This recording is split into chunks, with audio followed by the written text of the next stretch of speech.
guys, balik lagi bersama aku, Sisa Katya. Kali ini aku bawa video BH buat kalian atau bahas habis. Apa yang kita mau bahas kali ini? Kali ini aku mau bahas bareng kalian tentang sinopsis ya guys, sinopsis. Kalau kalian penasaran, tonton terus video ini, oke? Pengertian dari sinopsis ya guys, menurut KBBI adalah sebuah ikhtisar atau ringkasan dari karangan yang biasanya diterbitkan bersama-sama dengan karangan asli yang menjadi dasar dari sinopsisnya ya. Itu pengertian menurut KBBI. Ada juga nih guys pengertian dari Goris Keraf tahun 2001 tentang sinopsis. Sinopsis merupakan ringkasan pendek dari bentuk karangan asli yang panjang ya, ringkasan pendeknya. Jadi, kesimpulannya dari pengertian sinopsis di sini, sinopsis merupakan ringkasan isi naskah cerita yang menggambarkan isi cerita dari sebuah karya, baik buku, film, atau pementasan dari awal hingga akhir sehingga membentuk suatu tema cerita ditulis secara lebih singkat, padat, dan jelas ya, jadi kurang lebih seperti itu pengertian dari sinopsis. Oke? Selain pengertian tadi yang sudah aku jelasin, aku mau jelasin juga beberapa fungsi dari sinopsis ya guys, beberapa fungsinya. Untuk yang pertama, memberikan pandangan yang jelas mengenai kronologis dalam naskah cerita ya. Lalu yang kedua, memberikan gambaran singkat mengenai isi dari cerita. Oke.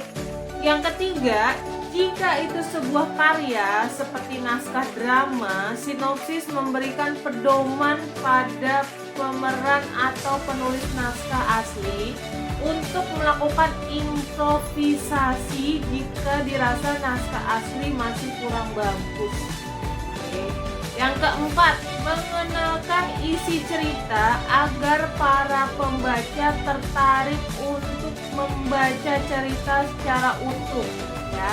Dan yang kelima, bagi penerbit, naskah yang dibuat penulis akan dijadikan bahan pertimbangan layak terbit atau tidak ya, berdasarkan dari sinopsis itu. Oke. Lalu setelah fungsi pengertian, sekarang aku mau jelasin ciri-ciri dari sinopsis ya guys, ciri-cirinya. Untuk yang pertama, pada umumnya isi naskahnya terdiri dari 3-10 halaman ya guys. Jadi sinopsis itu nggak terlalu panjang tapi merangkum semua jalan cerita kalian dari awal sampai akhir. Lalu yang kedua, alur pada naskah tersebut dibuat sama dengan alur cerita asli, namun kronologis cerita disusun secara lebih singkat. Tadi aku bilang nggak perlu panjang-panjang sinopsis tapi menjelaskan semuanya. Lalu yang ketiga, isi ringkasan pada umumnya bersifat persuasif yang bertujuan agar pembaca tertarik untuk membaca buku tersebut. Jadi nggak detail, tapi lebih kayak ke penggambaran-penggambarannya aja kayak gitu. Lalu yang keempat, biasanya berisi motivasi untuk pembaca yang bersifat mengajak pembaca untuk memahami isi cerita dengan baik. Jadi kayak dari sinopsis itu kayak jadi penasaran, jadi pengen baca ceritanya lebih lengkapnya kayak gimana. Nah, untuk yang terakhir, menampilkan konflik secara singkat dan menarik demi memancing rasa penasaran pembaca ya. Kayak gitu ciri-ciri dari sinopsis. Yang terakhir nih guys, setelah tadi kalian tahu pengertiannya, fungsinya, ciri-cirinya, nah di sini aku mau jelasin cara membuat sinopsis itu seperti apa ya. Di sini ada beberapa strategi untuk membuat sinopsis. Yang pertama, tentukan tema dan pokok-pokok penting dalam buku bacaan ya, yang penting-penting aja yang kalian rangkum.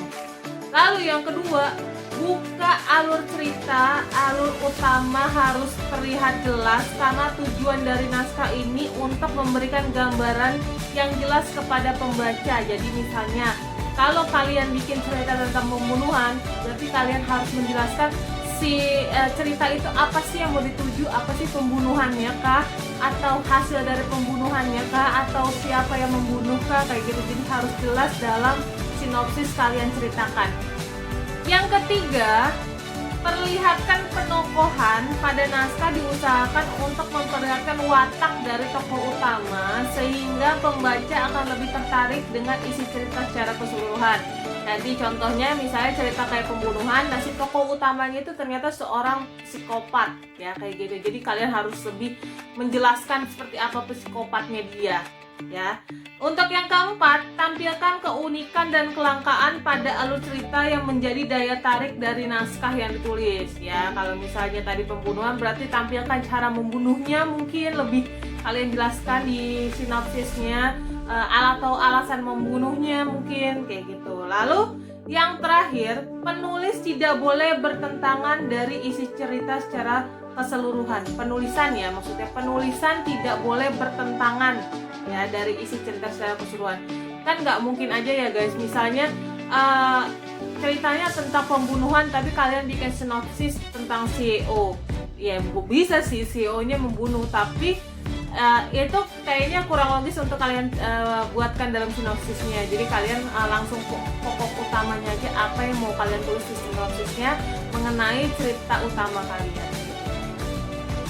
Oke guys, sekian video BH aku kali ini, atau bahas habis aku kali ini tentang sinopsis ya guys. Semoga membantu kalian. Jangan sampai setelah kalian tahu seperti ini, tahu fungsinya, pengertiannya, ciri-cirinya, dan cara membuatnya, kalian masih sering banget tuh ketuker atau tidak paham apa itu cara membuat sinopsis dan bagaimana cara membuatnya, kayak gitu ya.